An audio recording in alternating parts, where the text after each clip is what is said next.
Coming up next, Makita launches the world's largest circular saw. And DeWalt somehow makes your life 10 times easier. This is your Power Tool Week in Review.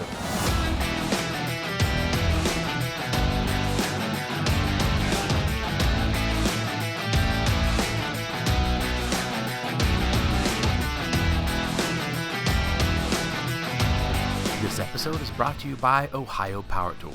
Pro tools, pro service, all at the best prices at ohiopowertool.com. And SkillSaw, true to the trade since 1924.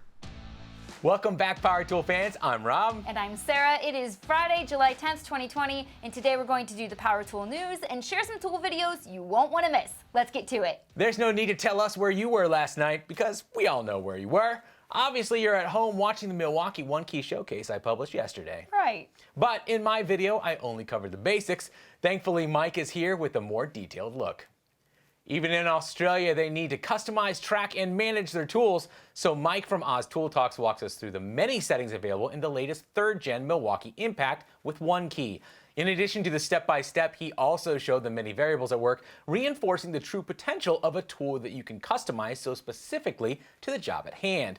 And to make it easier for us Americans, he was kind enough to hold his phone right side up. Crazy Aussies. Now my One Key video also includes a Milwaukee Sawzall giveaway, but if that isn't enough, not likely, you can head over to Oz Tool Talk on YouTube. Your Australian accent is not as good as you think it is. Crikey, I'd wager a grey nurse that a Captain Hook and my John Dory would convince the blokes and Sheilas that I'm a few stubbies short of a six-pack. So I figure it's time to hit the frog and toad. Good day. How much time did you spend writing that? A long time. Way too much time. All right, guys, let's move on to brighter news. Specifically, the boys at ToolBoxBuzz have been playing with the Makita light that will wobble but won't fall down. This is the Makita DML810 LED area work light, and just like the wobble light we featured here before, this one can be dropped, kicked, and tossed across the job site, and it will always stand back up on its own. With 5,500 lumens broadcast and 360 degrees of illumination, whatever you're missing on the job site won't be missing for long. Besides its abundance of light, Rob also goes on about the IP54 rating and general toughness that should make this light a welcome addition to their job site for a long time to come. For more details, visit ToolBoxBuzz on YouTube. Now we all know that Vince from VCG is not one to embellish the details of a tool or its significance to your well-being, but today he shared his top 3 DeWalt accessories that will make your life 1,000% easier. That's 10 times easier than it is now, and I'll be honest, my life is pretty easy already. Vince's DeWalt listicle covers his longtime favorite, the DeWalt magnetic sleeve, but he also touches on a couple of unique entries, including a cool right-angle drill attachment and shear attachment. They also include a couple honorable mentions, so if you use a drill like, ever, it's probably worth heading over to VCG Construction on YouTube. It's Tools Day! No, it's not. Well, it was, and Kyle from our building showed up with the biggest cordless circular saw to date. This is the new Makita 36-volt 9¼ track saw. Not a 7¼ that's a 9¼ and that indeed makes this the largest cordless circ saw, at least until the new SkillSaw cordless saw squatch comes out. Of course, that one won't be a track saw, which already gives this Makita a leg up, according to Kyle. The Makita has a 3 3/8 cutting depth, meaning they can cut through 4 sheets of 3/4 plywood in one cut, which Kyle says is their favorite use for this beast. In the end, he loves the saw, but seems to be left wanting just one thing. I think this is a great framing / track saw. I wish more manufacturers would put track-capable base plates on their saws. He means Milwaukee. Yeah. For the full story, you can visit our building on YouTube. Okay, it's time again to put away childish things and tackle some actual work with Rob Robillard. Hey, Rob. Hey guys, how are you this week? Oh, not great, Rob. The neighbors in the apartment next to us kept me up all night. Is there any actual work that could fix that? We recently had a client complain while we were doing a kitchen remodel. They were new to the house and they could hear the downstairs residents on a 2-family talking. And since we were remodeling their kitchen, this was the time to act, right? So basically, when folks think about residential noise or soundproofing, they're typically looking to absorb sound and deal with echo and reverberation problems. And when you think about what is noise control, well, noise control is basically an active or passive means of reducing sound emissions. For example, most people want to achieve this internally on their house because maybe the kid's got a drum set or they've got a home theater or maybe they live near an airport and it's external noise, something like that.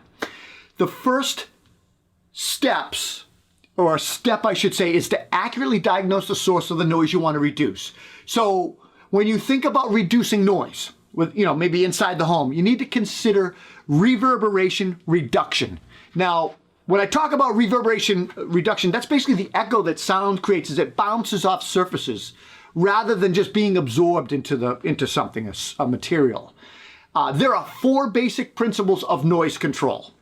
The first one is the easiest one. It's sound insulation. Then there's sound absorption, vibration dampening, and vibration isolation. I get into this way more detail in a soundproofing article that I wrote on the ConcordCarpenter.com homepage. Check it out. So back to our story with our client. We chose sound insulation, and we did that by adding mineral wool insulation into the floor joist, double layered. It's called Safe and Sound. It's by Rockwool, and it helps absorb noise transmission by providing a mass barrier. Basically soaks up and disrupts the noise. These bats have high density disrupting properties, and it basically cut the noise more than half, which was awesome. It was a win for us. Guys, that's it. If you'd like to learn more, check out that article on my homepage. I'll see you next week. Take care. You too, Rob. It's time again for our construction industry news, courtesy of the Construction Junkie. While construction sites across the country are back to work, the threat of COVID-19 is still very real, making social distancing, masks, and gloves a critical tool towards keeping your crew healthy. This week, SmartVidIO, a company that uses an artificial intelligence named Vinny to analyze job site photos to find safety violations, released a result of their first regional report for COVID-19 safety compliance. By analyzing the photos submitted by 36,000 workers, they generated a national report card for the implementation of social distancing, mask, and gloves on the job site. As you can see from this graphic, mask and glove compliance has been outstanding, while social distancing could probably use a little work. It's worth noting that construction work is rarely a one-man job, so keeping 6 feet away from your coworker is no doubt a challenge. The Construction Junkie's 6th annual Best Construction Podcast competition has officially come to an end, and the votes have been tallied, and a few records were broken along the way. This year's winner is Bridging the Gap, a podcast with a mission to empower those in the construction industry to better embrace technology. And apparently it's done a good job, as it received a higher number of votes than any other podcast in the 100-year history of this competition. That doesn't make any sense. Podcasts haven't been around for 100 years. Shane is way ahead of his time. Well, that's true. For the full list of winners and a link to all those podcasts you won't want to miss, head over to ConstructionJunkie.com. Swinging over to Instagram, Colt from Just Build It found himself missing Milwaukee's NPS and reminding us of what it was like to be surprised last year by the sudden announcement of the MX platform and getting to hold the 14-inch cutoff saw. Travis from Tools by Design asks us, how much help can 19 CFM be? He's wearing the DeWalt 20-volt max compact dust extractor on his belt, and as it turns out, 19 CFM can make a big difference. And last of all, Steph, the Melbourne chippy chick herself, is a rock star of a contractor. She's a talented woodworker who, like me, likes to have fun while she works. This week she's ballin' like Kobe. Oh, I'd say that she can... No more accents. Yeah, all right, that's fair. Special thanks to Skillsaw and Ohio Power Tool for sponsoring this episode. We appreciate the support, you guys.